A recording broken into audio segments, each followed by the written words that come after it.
No programa de hoxe imos abordar a situación do sector naval. O sector naval é un sector estratégico da economía galega, ten un fortísimo peso e ademais xenera moitísimos postos de traballo, tanto directos como indirectos. Ademais é un sector con forte presencia tanto na comarca de Ferrol como na comarca de Vigo.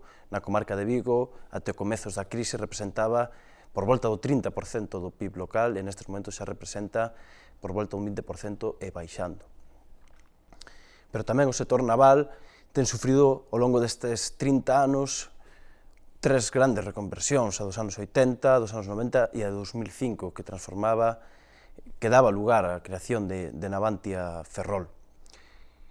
No programa de hoxe imos abordar o peso do sector naval no sector industrial, se durante estes anos tivemos plan industrial ou non o tivemos, o papel que xogou tanto o Estado como a Unión Europea na evolución deste sector, e remataremos o programa abordando o que é noticia nestes momentos, que é a decisión da Comisión Europea, a través do seu comisario de competencia, Joaquín Almunia, da devolución desas bonificacións para a construción de barcos en astaleiros privados, o denominado tax lease.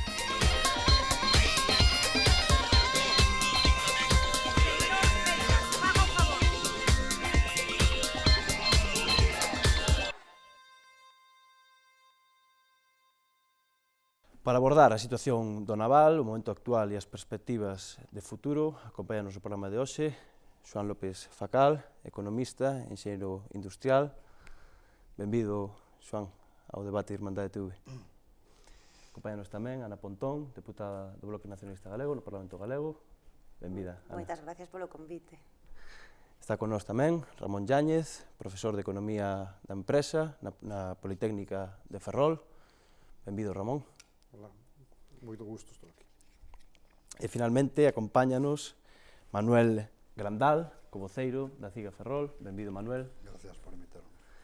Ben, en primeiro lugar, nesta tarde de calor, nesta calurosa tarde aquí en Santiago de Compostela, no país enteiro, Xoán López, economista, querería comezar un pouco que foi a trayectoria do sector naval nestes últimos 30 anos no país, con tres grandes reconversións, debullar un pouco cal foi esa evolución nos últimos 30 anos, como chegamos co sector hasta o que foi o comezo da crise económica, que supuxeron, houve un plan industrial no país, non o houbo, fixéronse con cabeza ou sin cabeza esas reconversións, como ve?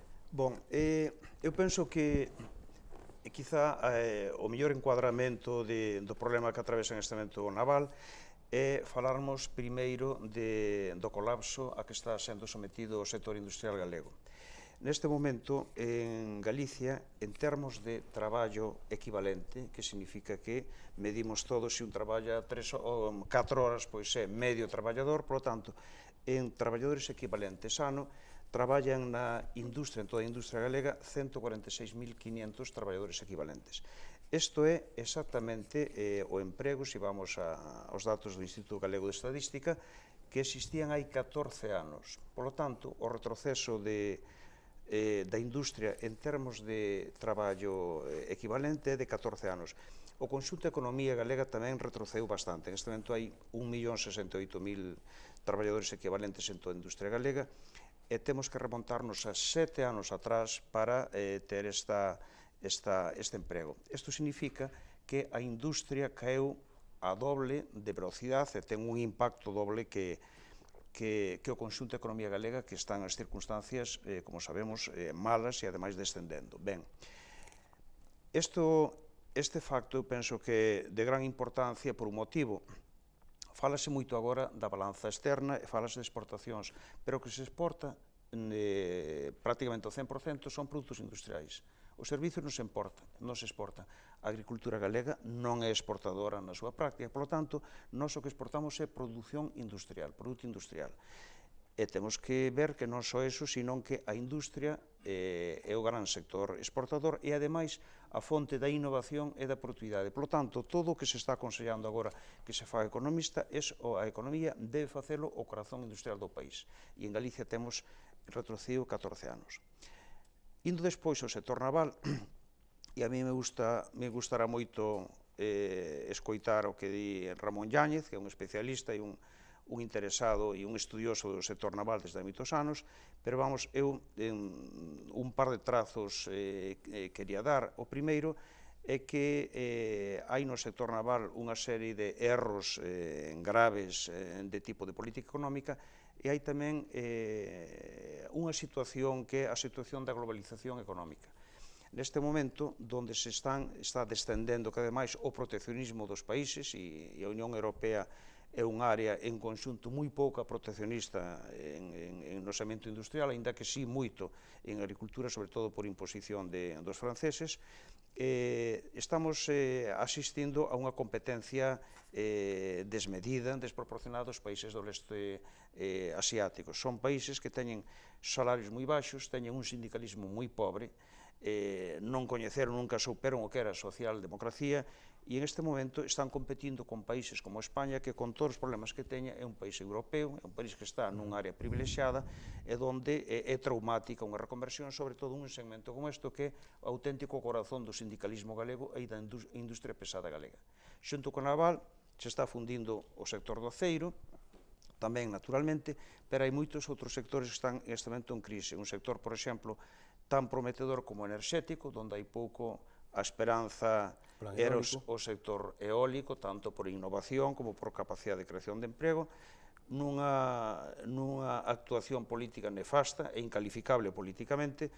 O goberno do Partido Popular, cando chegou a Xunta de Galicia, xa no primeiro ano, o primeiro que fixo foi derrogar o decreto do sector eólico que acaba de aprobar a Consellería de Industria do goberno bipartito, por certo, con unha oposición ou con unhas serias inercias e oposición larvada de parte do PSOE.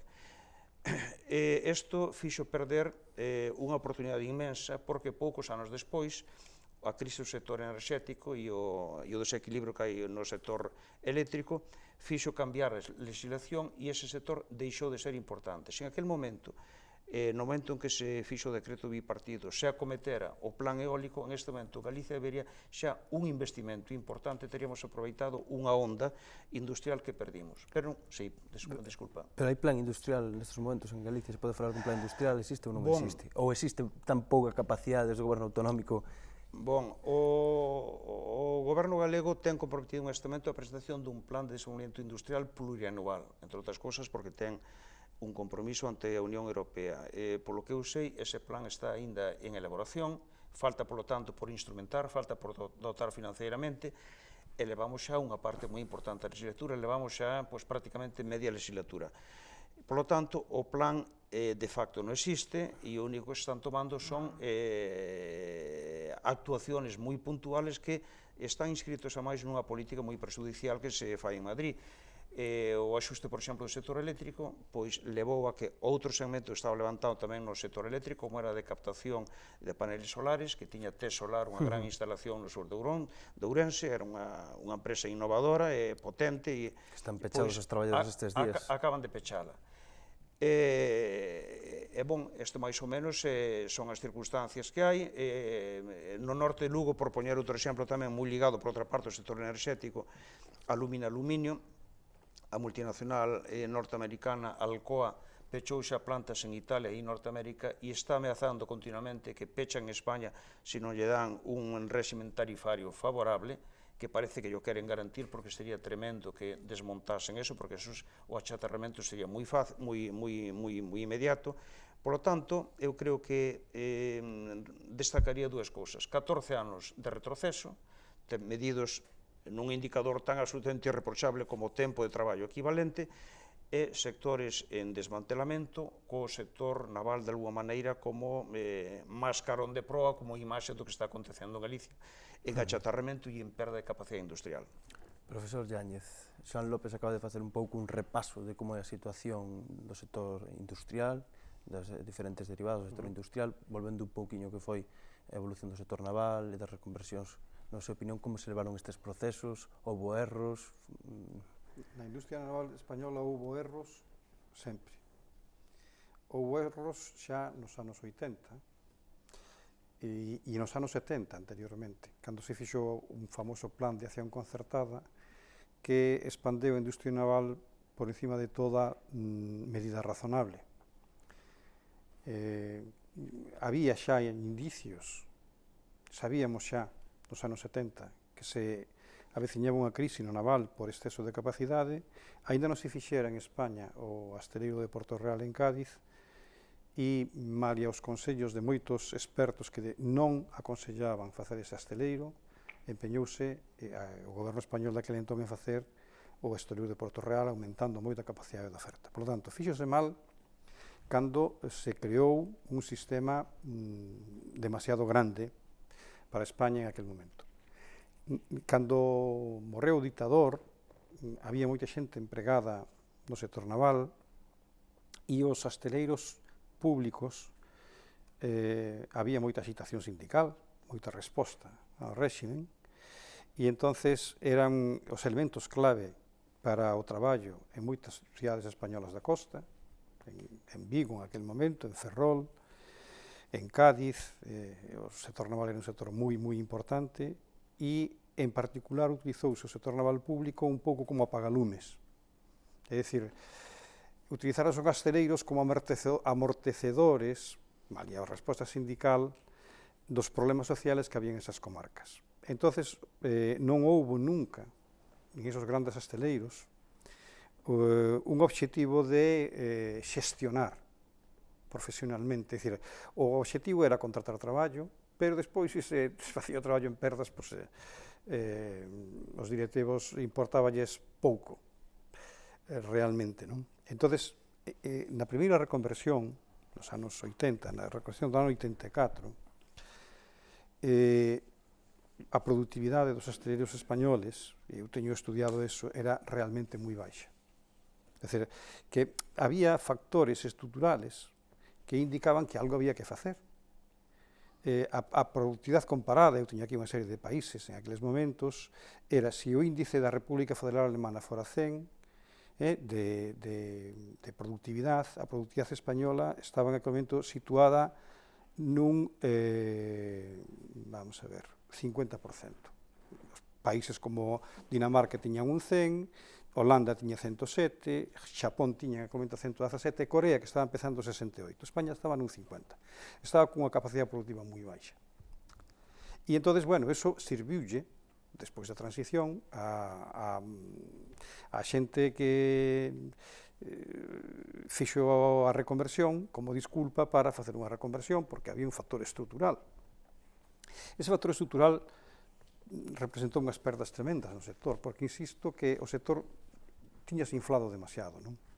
Eu teño aquí números, nos expedientes dos anos 80 a 90, no conxunto dos asteleiros españoles, dos públicos, se prexubilaron 8.460 personas e baixas incentivadas 2.564. Isto nos asteleiros que eran entonces asteleiros españoles, nos que estaba Astano. E en Bazán, que se chamaba en aquel momento Navantia, houve tamén diversos plans que supuxeron a pérdida de 7.467 empregos. Bueno, pero entón a primeira reconversión dos anos 74, entón, na súa opinión, é por un problema de competitividade, no, digo que de productividade. Había un evidente problema de competitividade e foi utilizada por determinadas persoas como disculpa para, o sea, na miña opinión non se fixo correctamente, porque non se recortou donde máis había que recortar, porque se o problema era de productividade, había que recortar donde menos productivos eran. O asteleiro menos productivo de España de sempre... Habería astaleiros productivos, con beneficios, e astaleiros con perdas. En aquel momento non se medían beneficios, medíamos perdas por traballador. Bueno, pois en aquel momento, dentro do conxunto de asteiros españoles, o que tiña menos perdas por traballador era Astano, e foi o que máis se recortou. E por qué? Era, bueno, pois, razóns imagino que son de equilibrio político, non cuestións productivas. Razóns políticas do goberno socialista, digamos. Exactamente. Nos anos 90 se fixo unha segunda reconversión e, bueno, a dos anos 80 supuxo 4.400 prexubilados e 2.564 baixas incentivadas, e a dos anos 90 4.060 prexubilados. E fíxose que dentro dos asteleiros públicos, en concreto, por enfocar o tema en Galicia, Astano, o asteleiro de Cene, en aquel momento, se dedicara a un segmento de produción que era o segmento offshore. É un segmento moi difícil de estar, de penetrar en él. Astano tuvo que cualificar a 700 soldadores con normativa Norske Verita, porque non había. O sea, uns buques, uns artefactos dunha exixencia, dunha calidade no seu proceso productivo enorme, obligou a recualificar.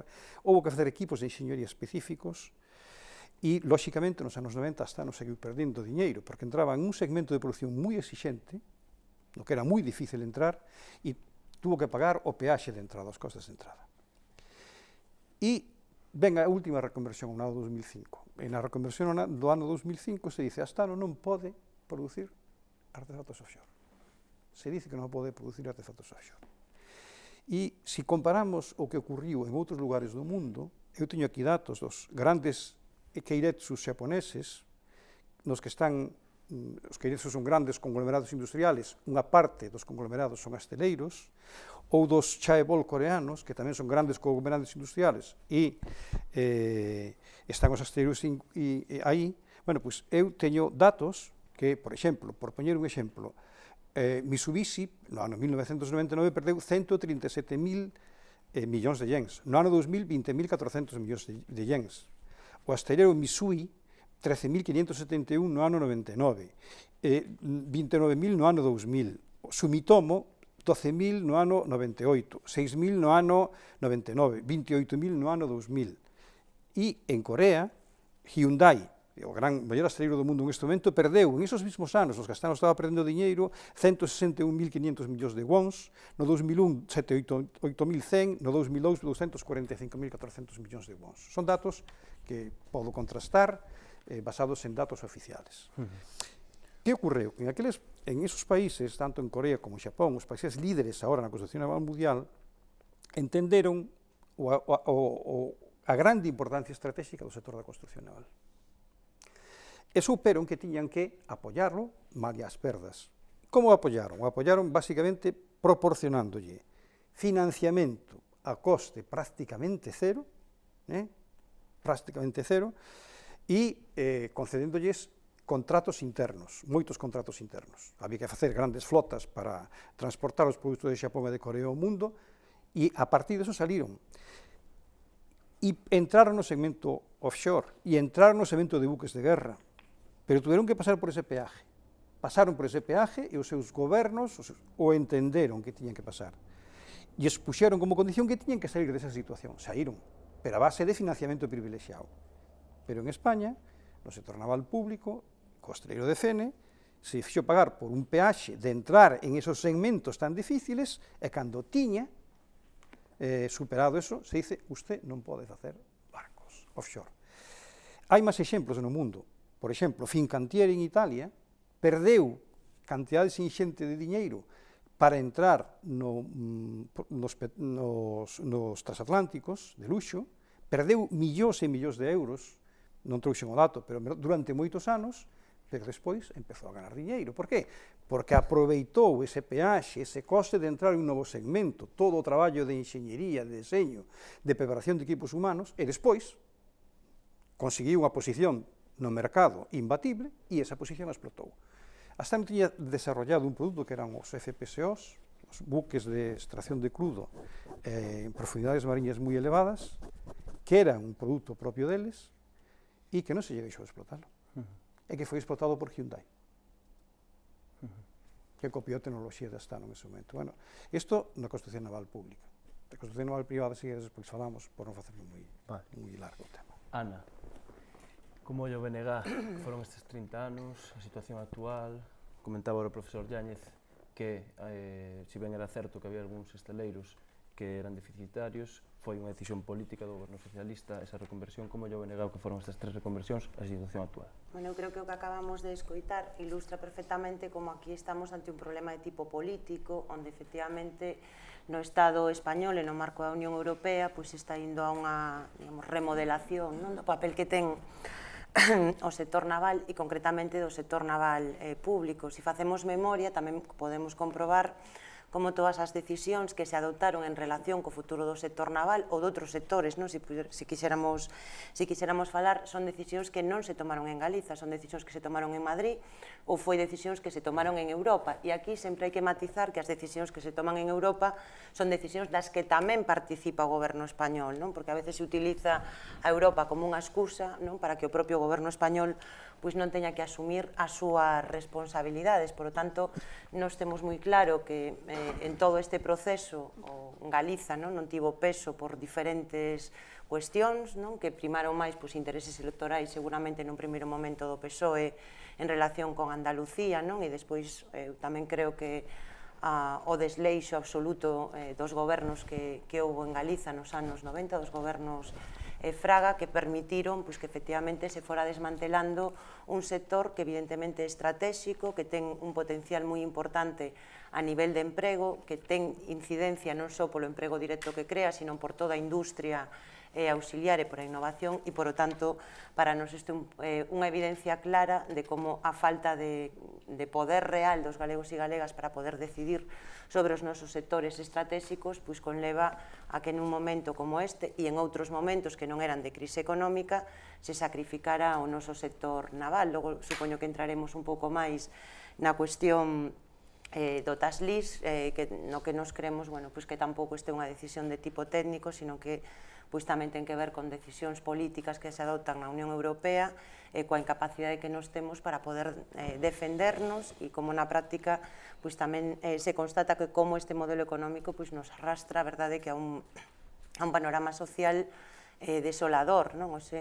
Temos unha cifra de persoas en activo que é unha das máis baixas dos últimos anos, temos un nivel de persoas dependentes, digamos dependentes porque non teñen ingresos, o sea, non son asalariados, elevadísimo. Temos zonas de Ourense, de Lugo, na que a maior parte da xente son pensionistas. Desde logo, o panorama que lle queda a Galiza é desolador con este tipo de políticas e nos consideramos desde o BNG, que creo que fomos sempre moi claros en relación con que detrás da reconversión ou desmantelamento, que eu creo que é mellor falar se acase de desmantelamento do sector naval, había decisións de tipo político e tamén na necesidade imperiosa que temos de modificar o actual marco competencial e o noso papel dentro non só do Estado español, sino tamén da Unión Europea, porque realmente o futuro que nos agarda é desesperanzador. Desde logo creemos que debemos dedicarnos a algo máis que a coidar persoas maiores ou a ser camareiros e camareiras de turistas de fora. Desde logo non é o panorama que nos defendemos e creo que é o que se albisca no marco desta crise económica. Unha notiña máis o que dixo Ana. Non só temos problemas de súa actividade en Ourense. Os datos de Ferrol Ferrol é un exemplo clarísimo. Sacados dos datos do segundo trimestre, falan de que ten unha taxa de actividade do 52,53%, a máis baixa das 7 grandes cidades galegas.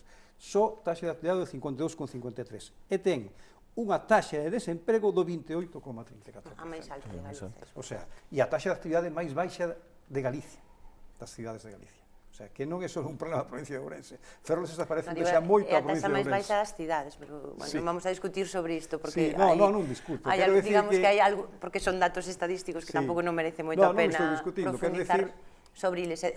O que está claro é que Ferrol ten unhas características froito das reconversións navais e da falta de alternativas que debuxan, a verdade, que unha cidade en declive clarísima. Manuel. Vamos con Manuel despois. Bueno, eu, dende logo, na CIGA temos clarísimo que todo este proceso que se deu con Ferrol en concreto e con Galiza en particular é por decisións políticas. Eu estou de acordo, teño que estar ademais do compañeiro Yáñez de todos eses números que daba e todos esos datos que daba, non? Pero nos equivocaremos, galegos e galegas, se non temos claro que aquí hubo unha aposta política polo sur. Hubo unha aposta política. E eu quero alertar a estas alturas do panorama no que estamos que podemos estar enfrentándonos de novo a unha situación desas. Podemos estar enfrentándonos de novo a unha situación desas. E sendo certo que a primeira reconversión dos anos 80 foi con o PSOE, non é menos certo que o Partido Popular comparteu esas políticas con o Partido Socialista, non? Iso é unha realidade. Política de Estado. Política de Estado, chamamos de política de Estado. E para eles, esta parte noroeste pois pinta bastante pouco, o peso dos votos de Andalucía é o peso dos votos de Andalucía. De feito, hai un dato curioso agora que foi noticia en todos os periódicos, que é a dimisión do conselleiro delegado de Navantia, non? O conselleiro delegado. Bueno, pois o equipo que queda, entre outras cousas, ten clara a súa aposta por Andalucía, non? Ten claro, dicir, a esa parte do equipo que queda. E aí quería un pouco decirlle ao compañeiro que decía a Xunta está preparando un plan industrial, ou ten ese compromiso de preparar un plan industrial. Bueno, dende Ferrol temos experiencia de planes industriales da Xunta, do Goberno do Estado, etc. E todos foron un absoluto fracaso. Por que a CIGA entendemos que foron un absoluto fracaso? Pois porque non hai plan industrial que non parta do que xa tes e das potencialidades que ti tes. E o sector naval non foi contemplado nunca. De feito, fai 3 anos, o señor Feijóo foi ali a prometer un plan para o sector naval e a día de hoxe non o ten. Non o ten porque a dereita, o liberalismo, o Partido Popular non vai a facer un plan industrial porque eles teñen claro que a intervención dos gobernos nas empresas non é a súa política. De feito, non é casualidade que morrera o sector eólico, tal e como deixaron morrer, non é casualidade. Ou o tema enerxético, é curioso, pero o tema de enerxético, que se poñe o exemplo de Alcoa, ali podemos sufrir unha situación con Megasa, por exemplo, unha situación, a mesma situación, e iso hai que decirlo claramente, iso ven dado porque a banca catalana ten un peso importante e aí a metalurxia catalana a cal lle debe 30 millóns de euros á banca catalana, dice, bueno, mira, eu me meto aquí nas bonificacións, no plan na bonificación enerxética, me dá 6 millóns de euros máis, tiro os precios e me cargo a todo o mundo. Por tanto, aquí o gran problema é que o goberno da Xunta de Galicia non defende os sectores como sería a súa obriga a defendelos. Daí que a min podendo entender, non? Eso de que a globalización nos colleu, nos arrastrou, é curioso, non? Porque nós, por exemplo, acabamos de perder un contrato con Noruega, e por que perdimos ese contrato? Bueno, a CIGA temos claro que o perdimos nós, se Ferrol tuvese a independencia e a capacidade de ofertar ese contrato, non o perderíamos. Non o perderíamos, porque Ferrol, incluso agora, no último quinquenio, Ferrol deu ganancias, non? Teríamos posibilidades de hacer aí. O que pasa é que ese contrato se acceda a él dende Madrid e hai que tapar os furados das perdas que temos en todos os asteleiros. E esa é a realidade. Por tanto, o goberno galego aposta de verdad por sector naval e de aposta por... Podemos o ten aprobado nun proxecto de lei, non? Que decir, ou nunha lei. O ten aprobado. Manuel dice unha cousa que ten que meterse aí. Que sabe que eu coincido con el no que escribo sobre estas cousas. Eu defendo sempre que hai que territorializar os centros de Navantia e responsabilizar a cada territorio dos seus resultados. Porque, por exemplo, se se fai unha oferta e se ten en conta o coste por empregado e se ten en conta o coste por un empregado de Puerto Real e de Navantia Ferrol, eso aumenta moito o coste por empregado de Ferrol. E como unha gran parte do coste dun buque é o factor humano, eso descompón os números, isto é así. Eu non entendo, vamos a ver, eu non teño nada, e o digo, e o direi 1000 veces contra os traballadores de Andalucía, pero o goberno español non pode consentir que un asteleiro en Cádiz perda 70 ou 80 millóns de euros por ano sistemáticamente sin tomar decisións. Que pode ser de que está nun segmento de produción que ten moita competencia, bueno, pois cambie usted cousas, pero se algunha reconversión hai que facer no tema de Navantia, e é unha cousa que teño clarísima, é a reconversión de directivos. O sea, porque é que teñen demostrado sucesivamente a súa incapacidade sobre este tema. Teñen demostrado as perdas, a xente que nos dedicamos a estas cuestións, eu penso que Joan coincidirá comigo, son unha señal de alerta. Unha señal de alerta que ten que obrigar a tomar decisións. O sea, se tú perdes é igual que un enfermo que ten febre, algo hai que darlle. Alguna decisión hai que tomar. O que non pode ser que perda este ano, que perda o ano seguinte, que perda o ano seguinte. Non pode ser, porque iso é erario público que se vai aí.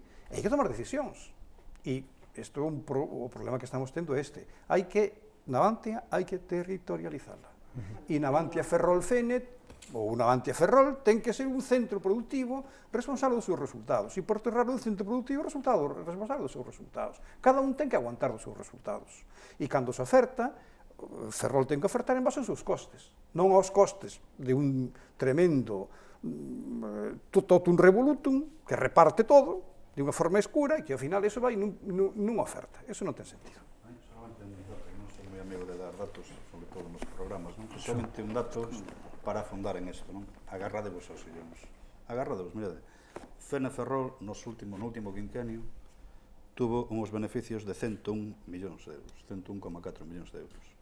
San Fernando Cádiz perdeu 331 millóns de euros. Ese é o dato.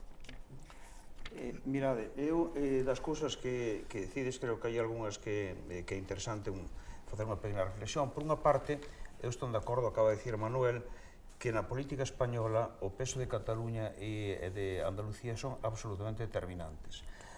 Máximo para o Partido Socialista. Para todos, por demografía, por aspiracións, por peso económico e por evitar problemas e conflitos sociales ou políticos.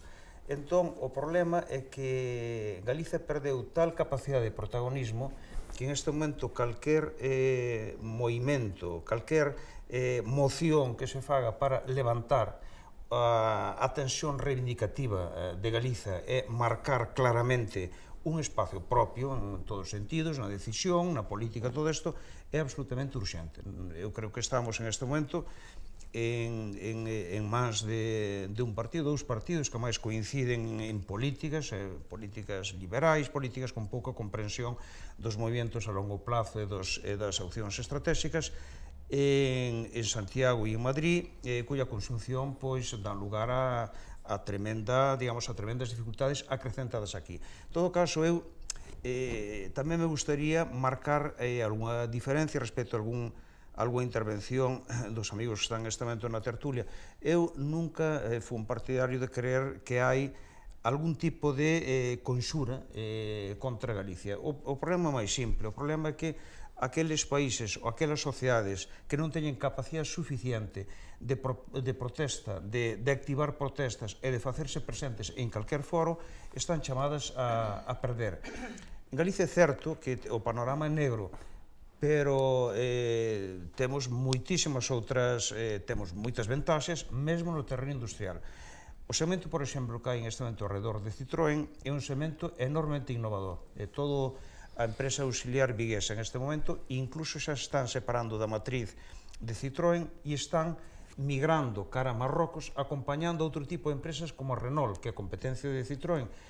E cando van a acompañar a Renault, non é que vayan ali porque se ocurre, sino que Renault asinala, dicir, quero que ti estés aquí para suministrarme tal tipo de kit ou parte do automóvil. Por lo tanto, este é un punto forte de Galiza. Outro punto forte, clarísimo, é a proximidade con Portugal. Os intercambios con Portugal son dunha magnitude, son absolutamente incomparables co resto de España.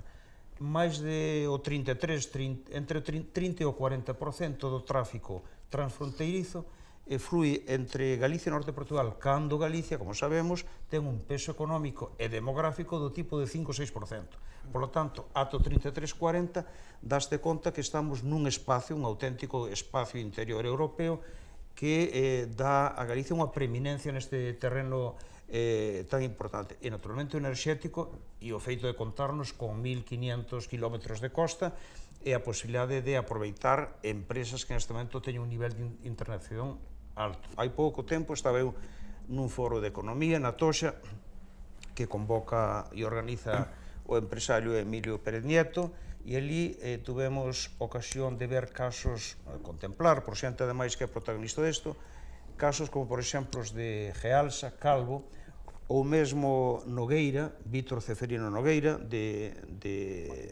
Barín, que teñen un dos portos en expedidores internacionais de contentores do Cono Sur máis grandes. Esta é unha empresa galego-catalana, a parte galega é do Grupo Nogueira. Está en Curitiba, no sur de Brasil, e é un enorme nodo logístico que ten un tráfico xa moi importante, non só naturalmente con Europa, porque isto é intercontinental, sino tamén con Xapón, con China, etc. Por Polo tanto, non... O grupo Inditex. O grupo Inditex non falemos dele. Xa está moi efectivamente. diversificado. Xa ampliarse, xa irse moi alá, non? Falando de Polo Sí, sí, tanto, cidades Sí, industriales. quería decir unha Breve, cousa, Xoan. se sí, podía. polo tanto, o discurso noso... Perdona, querías ti dicir algo? Sí, pero remata. Sí, no, que a situación de Galicia é un sector complexa. Por unha parte ten enormes potencialidades, por outra parte ten enormes problemas que non está sabendo afrontar. Os responsables son naturalmente os responsables políticos en primeira instancia, porque eu creo que a reacción da sociedade galega en xeral é unha reacción óptima. Están na rúa e están reivindicando que isto ten que mudar.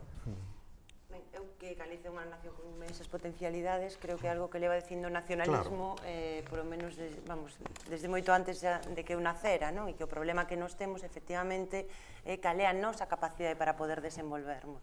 E non estamos falando de que haxa ningunha conxura nin que nos teñan manía. Estamos falando de decisións no ámbito político que teñen que ver co papel que se lle deba a Galiza dentro do Estado e con que tuvemos gobernos, temos un problema primeiro fundamental, e que as decisións no ámbito económico non as toma a Xunta de Galiza, estánse tomando fora daqui, porque ainda que tiveramos un goberno inepto e un goberno neoliberal, a capacidade de resposta frente aos problemas que temos sería moi distinta, porque cos mesmos gobernos de dereitas e cos mesmos gobernos de ideoloxía neoliberal non se deixan caer outros asteleiros, mas no caso de Ferrol sí que se están deixando caer. Por lo tanto, utilizar única e exclusivamente esa clave creo que non nos permite acertar en cal é o diagnóstico e cales son os problemas que nos temos. A mí me parece que tanto en Ferrol como tamén na zona de Vigo hai un nivel de resposta, eu creo que dos traballadores, da sociedade. En Ferrol acabamos de vivir unha folga xeral, non? Que tivo ademais un respaldo moi importante por parte non só dos traballadores, sino de todo o comercio, de toda a sociedade de Ferrol, mas iso o que non ten logo é un correlato en que teñamos un goberno que defenda mínimamente a este país, porque o grave que nos temos aquí, creo que no goberno Fraga non vamos a falar porque creo que está moi diagnosticado, pero que o goberno de Feijóo é un especialista en estar preocupado única e exclusivamente os titulares de prensa, en ter efectivamente un cordón mediático que faga que todo pareza normal, pero logo nas decisións reais, nas decisións importantes, iso non chega. E aquí estamos vendo como se van a tomar decisións nas que están en posto miles de postos de traballo, pero tamén está en xogo un sector que ten que darlle futuro a este país e únicamente hai declaracións, e a política é algo máis que facer declaracións, e o grave que hai, pois efectivamente hai unha vendetta a este país. Eu quero decir un par de cousas, porque eu creo que deberamos de, e non digo que non se faga, non? Pero hai unha parte técnico-política, non? Que a veces parece como que pone un tupido velo, non? Que se dice a situación, non? E se compara con o tema do automóvil, etc. Navantia, é dicir, o sector militar, seguramente vos manexades os datos máis, non? Pero creo que é o terceiro en I+D, non? Do Estado español. Debe ser o segundo ou terceiro en I+D do Estado español. Somente é un dato. O que é a sala técnica de Navantia en Ferrol deu uns beneficios de creo que 55 millóns de euros no último quinquenio, non? Eso é proxecto técnico, eso é así, non? Nos, a CIGA e o nacionalismo levamos moito tempo defendendo o que nós chamamos un complexo integral na ría de Ferrol, porque vemos o que estábamos vendo xa fai anos, o que pasaba con o automóvil, etc. Non? Mesmo aquí poñía fai un rato o compañeiro como estaba estruturada a construcción naval en Xapón ou en Corea. Esa é unha das grandes diferencias que nos temos, e aí os gobernos teñen moito que decir, ou moitísimo que decir, non? Por exemplo, en Navantia, en Ferrol, é sorprendente, pero a industria auxiliar a cal se lle pideu tecnolóxicamente mellorar, mesmo montar salas técnicas, seles, etc., está caendo, e é sorprendente. Por que? Está caendo porque non hai unhas políticas activas de verdad a mantela, e incluso a facela partícipe, como se fai en Xapón, etc., do que é todo o proxecto e o resultado final incluso da construcción do barco, na financiación, etc. Non se fai partícipe. E é moito máis fácil apostar, eu non sei, non vou a decir aquí porque son amigos pero que veñan, pois, los Maesa, los Nervión, etc. É moito máis fácil. E ali tamén o estamos vivindo. Ali estamos vindo que industria auxiliar se está indo afora, a Latinoamérica, etcétera, etcétera. Se están indo, por qué? Porque aquí non hai esa aposta. Eu, que son un gran defensor do público, non? Nós temos aí o famoso tema do dique flotante, non? Eu sou un gran defensor do público, o son. E además creo que deberá ser público, non sei que e tal. Pero eu estou seguro que se o goberno galego fixese unha aposta seria, iba a topar, incluso, dentro do privado, aposta polo dique flotante. Eu estou seguro deso. O que pasa é que non hai eso. Sirve o que dice Ana. Manuel, que no segmento público, botarlle a culpa aos demais. Non se pode facer o dique. Bueno, xa, pero quer decir que se houvese políticas de verdade, interés político, se podía facer. Non é botar números que confundan a xente, pero hai un número que é clave en esta cuestión. A rentabilidade dun dique está máis que mirada. A rentabilidade dun dique non é nunca superior a un 3-4%. Está moi ben, no sector que é público, xenera empleo, te garanteado un 4%, está moi ben. Pero o problema é que o costo do financiamento, e iso dixo o conselleiro Revuelta de Navantia... Aí estamos, aí está o exemplo de Xapón, que te dices, etcétera, claro. Pero el dice, Revuelta dice que non é rentable o dique, por qué? Porque a financiación costa o 10-12%, claro. Un negocio que dá o 4 e o financiamento costou 12 non é rendible. Pero en Xapón o financiamento está por debaixo do 4 os asteleiros. Está claro, porque eles entenden que é un sector estratégico clave, fundamental. Iso que tiña que entender Feijóo e compañía. Claro, e que ocorre coa construcción naval aquí? Que está pagando un risco país que nos está botando, ademais do TASLIS, o coste diferencial do financiamento nos está botando fora do sector naval. Porque en Alemania un asteleiro se financia o 3-4%, en Holanda se financia o 3-4%, pero aquí se financia entre o 12 e o 15%. Claro, eso, o factor financiero nos está botando do sector. Entonces, quen podría resistir isto? Seguramente un pool de privados e públicos. Eu creo que non habría problema, pero hai moitas resistencias por algún sindicato tamén a facer eso, Manuel. Coa devolución do TASLIS, en canto medraría o coste de financiación? A revolución do TASLIS faría inviable a construcción naval en España. Punto. O sea, o que ocurre agora, por facer un pequeno apunte, é que entre os costes diferenciales de financiamento cos nosos competidores europeos e a ausencia de TASLIS, estamos un 30% por encima en costes dos nosos concorrentes europeos. Estamos fora de mercado. Esta é unha realidade. Sí, mira, vamos, eu quería... Xoan, moi breve, porque temos que entrar na fase final do programa. Ben, si, brevemente, eu penso que é importante, eu creo que no cuadro xeral estamos máis ou menos de acordo, ter en conta que, de todas formas, a diagnose que hai que facer da industria galega ten que ir en profundidade. Eu quero poñer dous asuntos a reflexión sobre a crise da industria galega. Hai un esteleiro tan español e tan galego e tan próximo, que ten ademais gradas en Vigo, que é Armón, asturiano, que neste momento ten alta carga de traballo. Alta. Ten traballo. En Armón Vigo ten dous. Deféndese ben. En Asturias está, eu teño aquí os datos da experiencia de... 5 barcos en Asturias, dous. Deféndese ben. Por lo tanto, é tamén importante coñecer que problemas houbo sobre como se financiaron os estaleiros e como funcionou o sector naval galego. Eu nun debate sobre este asunto non hai moito tempo, había un empresario do sector que acusaba mesmo os estaleiros de tratar as contratas e a empresa auxiliar como pura man de obra e a incapacidade que isto xerou, ao contrario do que sucedeu no sector do automóbil, onde se crearon empresas ben xestionadas e innovadoras, que prácticamente era contratos de man de obra barata ao mínimo precio.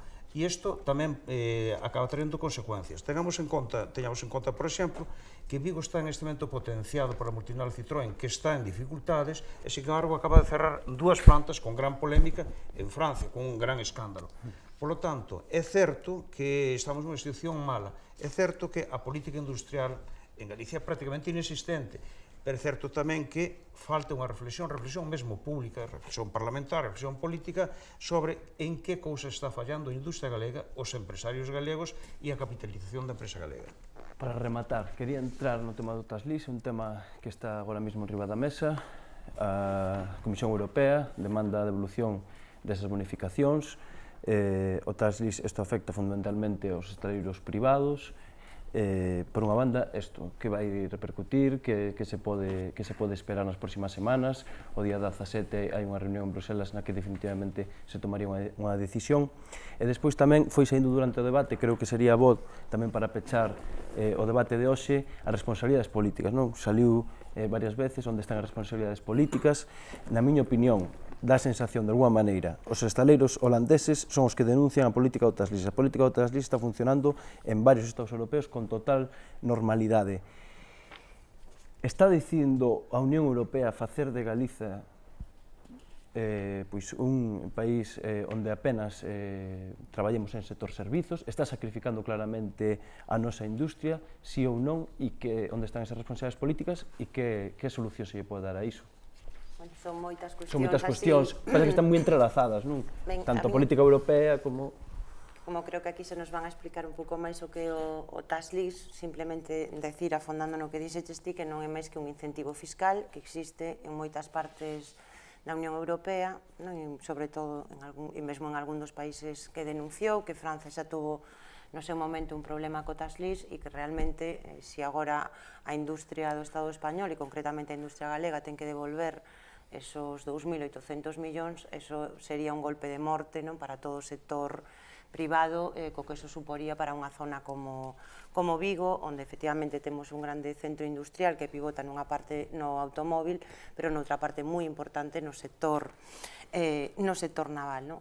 Aquí é evidente que hai un primeiro feito sobre o que hai que chamar a atención. Estáse facendo un debate público que se intenta culpabilizar a unha persoa, o señor Almunia, e nos decimos, efectivamente, o señor Almunia pode ter responsabilidades e ten responsabilidades en canto que é membro desa comisión, pero non é unha decisión de carácter unipersoal. Estamos falando de unha decisión que vai a tomar un órgano colexiado onde hai representantes de todos os estados ou representantes de todas as formacións políticas. E o que sabemos até o momento é que a decisión que se ten adoptado nese ámbito, que non é un ámbito técnico, que é un ámbito político, é a de aplicar, pedir a devolución de todas esas, digamos, axudas que non serían axudas, que era un incentivo fiscal que tiña a construción naval. Nese terreo, o primeiro que chama a atención é que cando se produce esa denuncia, o Estado español non teña ningún tipo de reacción frente a esa denuncia que fai Holanda, porque o normal sería que o Estado español, para defender o sector naval, tamén denunciara o sector holandés e, por lo tanto, tivéramos algo sobre o que negociar. Houve unha política de brazos caídos, simplemente tardouse moitísimo tempo en poñer en marcha unha alternativa a ese sistema de Taslis. Eso provocou que moitos asteleiros galegos non puideran acceder aos buques que había nese momento no mercado, e agora vemos como tamén hai unha guerra, unha trifulca que se pretende solucionar ante a opinión pública dicindo que hai un único culpable, que tamén podemos decir, se hai un único culpable, podemos dilapidalo nunha praza pública. Non creo que con eso vayamos a solucionar o problema. Con todo, e algo que xa pensábamos antes, o problema non é só do Taslis, que evidentemente neste problema é un punto moi grave, sino que é o problema de acceso ao crédito, e aí temos a Pimar descapitalizada por as políticas que está facendo de axuste ou de austericidio, de austeridade, como queiramos chamarlle, o goberno do PP. Temos tamén un grave problema coa desaparición das caixas, porque Caixa Nova, sobre todo, foi un elemento de financiación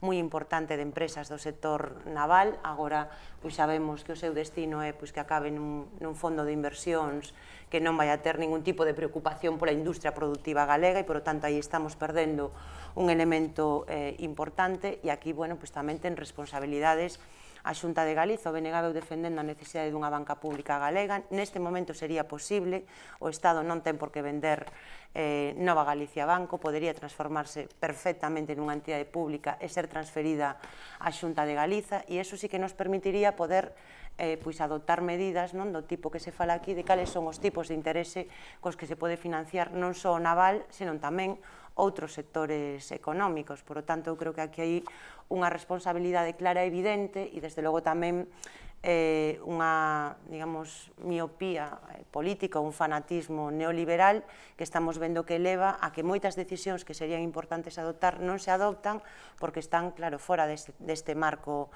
da Unión Europea e deste modelo económico, pero ao final vemos como o modelo impídenos poder producir, impídenos poder crear emprego e condénanos, eu creo que a unha situación moi grave. Se eu falar do Taslís, empezar por unha cuestión que, cando falaba o compañeiro, non, dos empresarios, etc., non, é unha realidade, o tema de un sector moi importante do empresariado que se deixou arrastrar en ser eso, meros tratantes de man de obra, non? Entón, a primeira reflexión que debera facer a Xunta de Galicia, o Goberno galego, e tamén ese sector empresarial, é como é posible que Galiza, de ser a primeira en construción naval, en pedidos de construción naval, pasar a ser a terceira, non?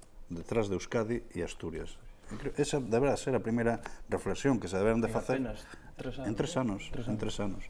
Deberá ser a primeira reflexión para ver, bueno, que é o que se fixo aquí, non? E a partir de aí está o tema do Taslís, non? Como ben decía a compañeira Ana, non?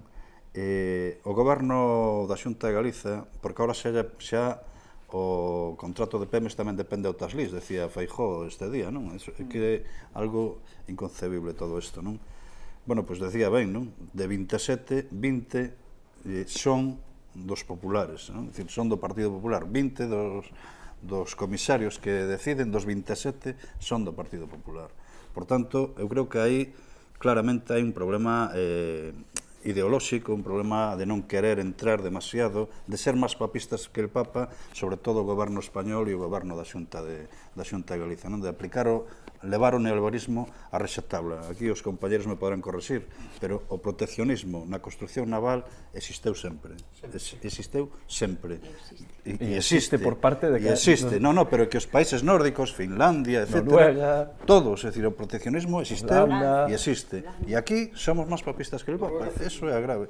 É o grave desta... Noruega está fora da Unión Europea. Pero financia máis do 80% do valor dos equipos aos hostaleiros noruegos. En todo o mundo, a construción naval ten protección do Estado, porque se entende que é un factor estratégico básico. Se un país perde mar, perde futuro. Isto está moi estudado na historia. Pasoulle primeiro os exicios, despois os ingleses, a todo o mundo que perdeu o mar, e a España, que perdeu o mar e perdeu a América. Para rematar en 30 segundos, que xa non temos tempo, que lle demandaríades ao señor Feijóo e ao goberno español de caras a esas reunións e esos contactos que están desenvolvendo para a decisión que se vai tomar o 17, se que hai unha decisión diferente que parece que vai ser moi difícil. Moi breve. Por precisar moi breve. A denuncia, primeiro planteou unha o goberno noruego, Silvia Brunstad. Planteou no ano 2009. A resposta de Nelly Kroes, que en aquel momento era comisaria da competencia, é moi clara. Vou na ler moi rápido. Dice que o sistema de taxis español, dice, tomei a nota das preocupacións e relacións cos potenciais distorsións de competitividade para os aéreos europeos. En relación con este tema, podo confirmarlle que se ten estudiado este asunto e solicitado formalmente ás autoridades españolas que emitan un comunicado indicando que dicha medida non se atopa restringida únicamente aos asteleiros españois, sino que tamén pode ser utilizada para a adquisición de buques fabricados en outros Estados membros da Unión Europea. É dicir, un armador español podía, co sistema de taxis español, financiarse e construir un buque que calquera asteleiro este europeo. Por lo tanto, non hai discriminación.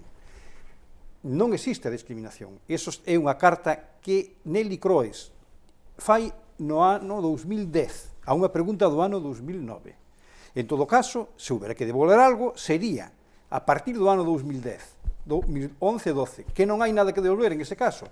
Eso foi o mismo sistema que a Francia houve unha denuncia sobre o seu sistema de axudas e se lle obligou a devolver a partir da denuncia. Pero a primeira denuncia española é do ano 2009, da ministra noruega de Industria, do ano 2009. Por tanto, que se nos aplique en todo caso o mismo sistema que Francia, devolver desde o ano 2009. Francia non tuvo que devolver nada. Non tivo que devolver Francia. Claro, e nós tampouco teríamos que devolver prácticamente nada, porque no 2010 e 2011 non temos contratos. Xa, podes agardar algo, vai haber unha decisión diferente, non? Eu dúas cousas. Primeiro, nas opcións de interese económico, que era un actor necesario dentro da Taslís, que é un sistema de traslación de leasing, de maneira que as entidades que se agrupan aí na asociación de interese económico compran o barco en construcción para despois cederlo ao armador, e eles, todas as cuotas que den en leasing, que toda cuota de leasing ten unha parte de xuros e unha parte de amortización, todo iso é desgravable directamente da súa base imponible. Ben, segundo, estaban exentos de plusvalía na transmisión do barco ao armador.